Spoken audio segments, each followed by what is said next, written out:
आज ते बघून घ्यायचे कोणते आपले प्रोसिजर कोणता स्टडी ऑफ इव्हॉल्युशन बरोबर आहे. कोणत्या वर्गात होते तरी लक्षात ठेवा, बाकी काय असेल नसेल. आणि ते स्टडी ऑफ इव्हॉल्युशन आपलं पॉईंट चालू वर्गात 10वी आपली सुरू झाली. त्या ठिकाणी जाऊ. या ठिकाणी स्टडी ऑफ इव्हॉल्युशन बघताना आपला चॅप्टरचं नाव आहे काय, हेरिडिटी अँड इव्हॉल्युशन. हेरिडिटी आणि इव्हॉल्युशन बघताना आपण मुद्दे बघत गेलो काय, हेरिडिटी आणि हेरिडिटी चेंजेस नावाचे मुद्दे बघत गेलो.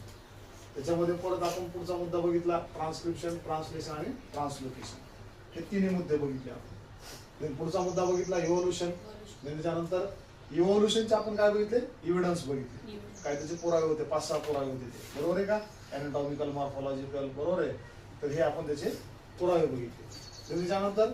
त्याच्यानंतर पुराव्याच्या नंतर आपण काय बघितले, डार्विनची नॅचरल सिलेक्शनची थेअरी बघितली. त्याच थेअरीला फिटेस्ट ऑफ द सर्वायवल असं सुद्धा आपण म्हटलेलं. त्याच्यानंतर लॅमार्किझम बघितला.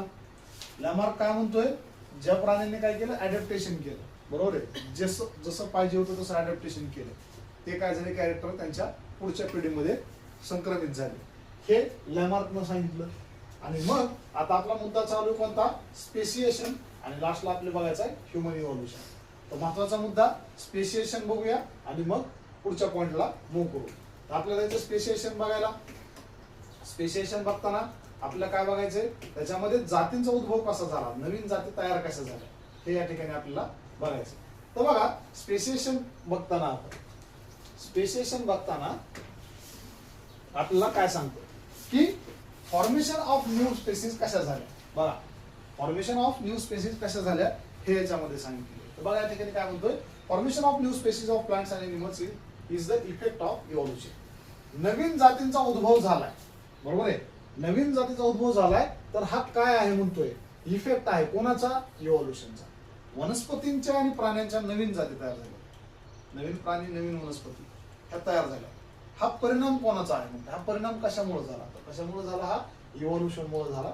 हे आपल्या या ठिकाणी सांगितलं. पुढे मग काय म्हणते, species is the group of the organism that can produce the fertile individuals through the natural reproduction. These species grow in a specific geographical conditions.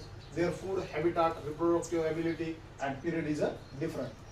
या ठिकाणी काय म्हणते आपल्याला, जे की काय म्हणते स्पेसिस जे असतात, ज्या जाती असतात, लक्षात येईल कोणत्या जाती, प्राण्यांच्या, वनस्पतींच्या जाती. कळले, प्राण्यांच्या, वनस्पतींच्या किंवा बॅक्टेरिया वगैरे सगळ्यांच्या ज्या जाती असतील ह्या तयार कशा होतात याच्याविषयी आपल्याला काय सांगते, एक माहिती सांगते महत्वाची. याच्याविषयी काय असते म्हणते, यांच्यामध्ये एक महत्वाची गोष्ट असते म्हणते, ह्या जाती ज्या तयार होतात त्यासाठी महत्वाचे